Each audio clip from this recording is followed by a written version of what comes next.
दोस्तों, हमने कई राजाओं के बारे में सुना है जिन्होंने कई राज्य जीते, लेकिन हम आज ऐसे चक्रवर्ती सम्राट के बारे में जानेंगे जिनके राज्य में कलयुग भी आने से डरता था, जिसका वर्णन भागवत पुराण के पहले स्कंद और 17 अध्याय में है।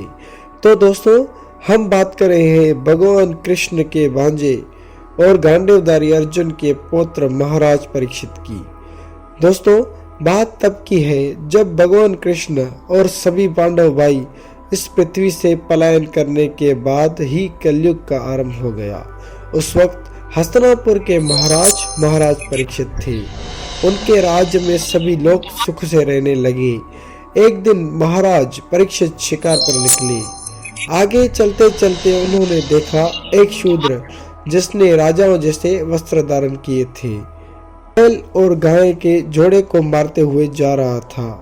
बैल जिसका एक पांव था और गाय दुबली पतली थी और रो रही थी। तब महाराज परीक्षित ने उसे रोका और कहा, तुम कौन हो और इन्हें क्यों पीड़ा दे रहे हो? तब उस शूद्र ने कहा कि मैं कलयुग हूँ, ये बैल धर्म है और ये गाय पृथ्वी है।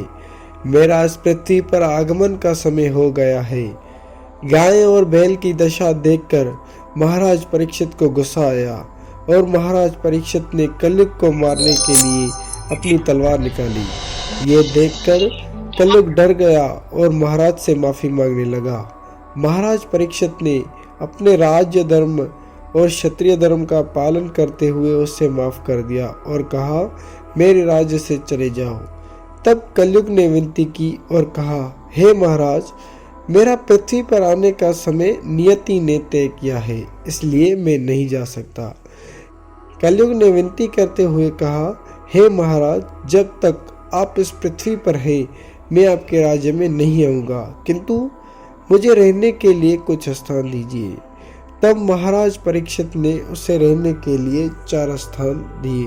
पहला स्थान जहाँ झूठ बोला जाता हो, दूसरा स्थान जहाँ मद्यपान का सेवन हो, तीसरा स्थान हिंसा और चौथा जहाँ पराई स्त्रियों का कुसंग हो। यह बात सुनकर कलयुग ने महाराज से विनती की और कहा, मुझे रहने के लिए एक और स्थान भी दीजिए, ये स्थान कम है। तब महाराज परीक्षित ने कलयुग को स्वर्ण और धन में रहने की आज्ञा दी। तो दोस्तों, ऐसे महापराक्रमी थे महाराज परीक्षित जिनसे कलयुग तक भयभीत था।